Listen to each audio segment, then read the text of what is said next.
More now on our top story and what appears to be a significant shift in U.S. President Donald Trump's approach to Russia's war on Ukraine.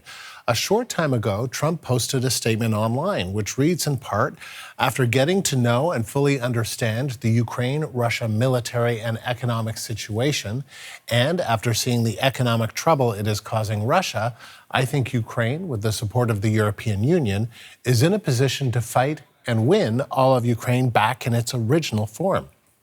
With time, patience, and the financial support of Europe, and in particular NATO, the original borders from where this war started is very much an option. For more on this, we've reached Andrew Rasiulis. He's a fellow with the Canadian Global Affairs Institute and a former Department of National Defense official. He joins us live in Ottawa. And Andrew, appreciate you taking the time. Thank you. You're very welcome, Andrew. What do you make of the new post by Donald Trump on Truth Social? It's astounding.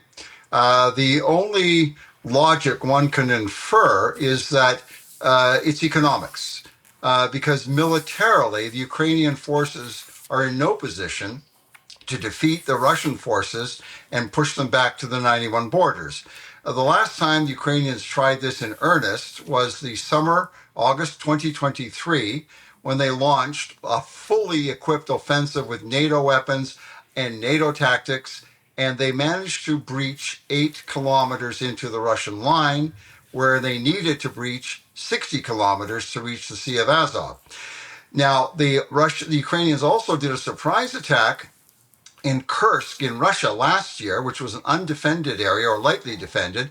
And since that time, the Russians have pushed the Ukrainians back to their own borders. So militarily, it's inconceivable that the Ukrainian military could defeat the Russian military, unless you actually destroy the Russian economy.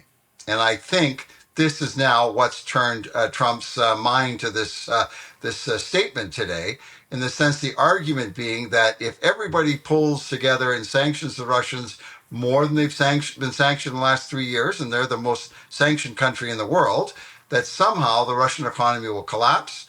The Russians will give up their gains and put up their hands and basically walk back to the Russian borders.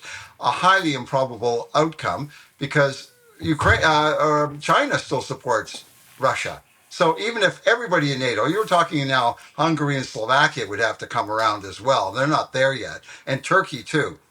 So this is all astounding and highly improbable. Astounding and improbable. Okay, that sums up how you feel about all of this. But what do you think is making him shift his opinion, considering what he has been saying in the past months? People remember, and I mean, it's changed over time, but it was just 6 months ago or so that he got kind of a dressing down in the White House. People remember Donald Trump and Volodymyr Zelensky, and he kind of used to talk about kind of the war being, both sides have to come together and come to some agreement to end this war. There was, of course, that summit in Alaska. I mean, what do you think is going on? I think he switched from what we would call realpolitik, like the realist sort of approach of power politics, to one of perhaps some measure of emotionalism. Something happened at the United Nations in New York today. Melania had a meeting with Zelensky's wife. It's about the children. It's about that. That's an emotional issue, very understandable. I think it may have moved Trump to some degree that we didn't anticipate. And also the bilateral that he had with Zelensky today, this afternoon in New York, must have really, something must have happened there in that conversation. Because what we see is a very different Trump from even this morning in his 57-minute statement to the UN, where he touched very lightly on the Russia-Ukraine war and didn't indicate any change at all in his position. He did talk about sanctions, but in a very light way. And then he also, in another, I'm just going to read what he had to say here. He was asked by a reporter when Zelensky was sitting next to him, should, if there were to be a Russian aircraft incursion in NATO territory, should NATO countries shoot down aircraft that enter their airspace? Would you agree with that? He said, yes, I do. But then went further and was asked, would that be backed up with U.S. military support? And he said, well, it would depend on the circumstance. What do you make of that? Yeah, that's okay. So that's again trading dangerous ground. People are putting a lot of stock into a brief incident that occurred between Turkey and Russia some years ago when the Russians were attacking positions in Syria against the rebels that were allied with Turkey.